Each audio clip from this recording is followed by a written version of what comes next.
Hey everybody, this is JD Gaming. Happy Friday, and welcome back to another episode of 4 Fun Facts in Yu-Gi-Oh! The show where we discuss just that, and hopefully learn something new along the way.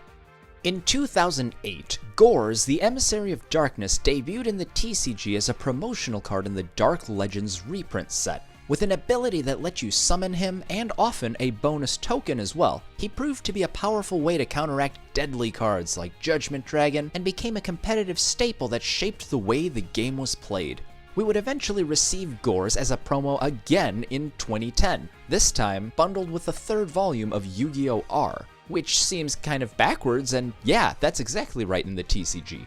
This spin-off manga tells the tale of Maximilian Pegasus's adoptive son 𝕿𝖆𝖇𝖑𝖊, who's more than a bit disgruntled at his stepfather's death after the events of Duelist Kingdom. This is the story the wicked gods like Dreadroot came from, and it's serialized in Japan prior to the first time we got Gorz as a promo in the TCG.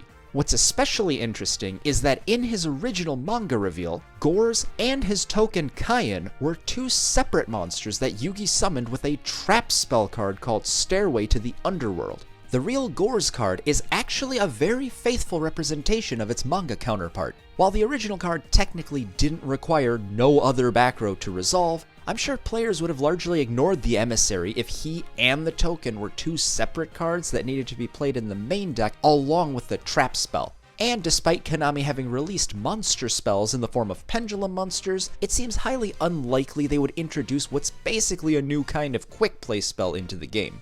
Another classic promo card that saw heavy play was Thunder King Rai-Oh. With 1900 attack and powerful abilities that prevented searching and allowed him to trade off with one special summoned monster, he was seen in everything from anti-meta 𝕿𝖆𝖊𝖙𝖊𝖓𝖙𝖘 beatdown and chaos control to plant synchro. The first TCG release of the card was in the second volume of the Yu-Gi-Oh! GX manga. However, there's a weird case here where the card didn't even debut in the story until chapter 20, which was part of volume 3.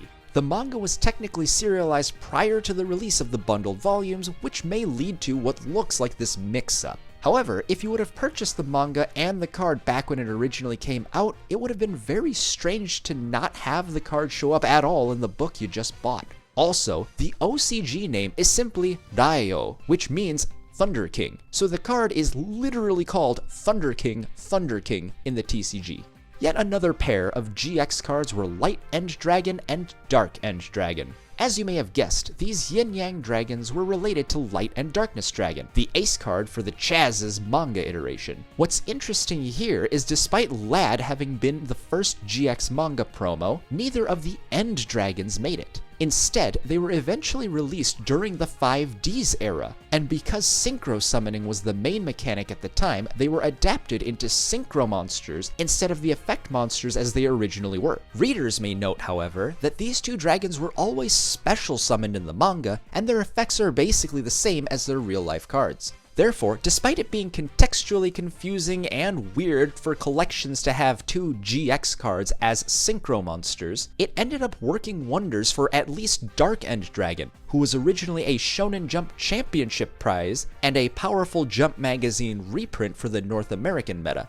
And finally, I want to come back to one of my favorite monsters of all time. Jinzo recently got a load of support in the legendary duelist's Rage of Ra side set. While the Psycho Shocker's new form may have seemed brand new to many, it's actually a handful of neat throwbacks packaged into one card. The original manga version of Jinzo was always a level 7 monster, much like the Machine Menace. This real-life card also has a built-in effect that allows it to scan the field for any trap cards and destroy them, even if they're face down, something fans of the show may recognize as a huge aspect that was missing in the card game until now. While the game may have drifted heavily away from trap cards for the most part, and Jinzo no longer holds the limited status it once required, the android finally got his full powers unleashed. And there you have it. Let me know which of these 4 fun facts was your favorite down below, and I'll see you guys next week with 4 more. That's it for now, but feel free to grab one of these videos on your way out. If you really enjoyed what you saw today, remember to subscribe to JD Gaming for more Yu-Gi-Oh! Videos. Thanks guys, this is JD Gaming, hope you guys enjoyed as always, and I'll see you guys next time.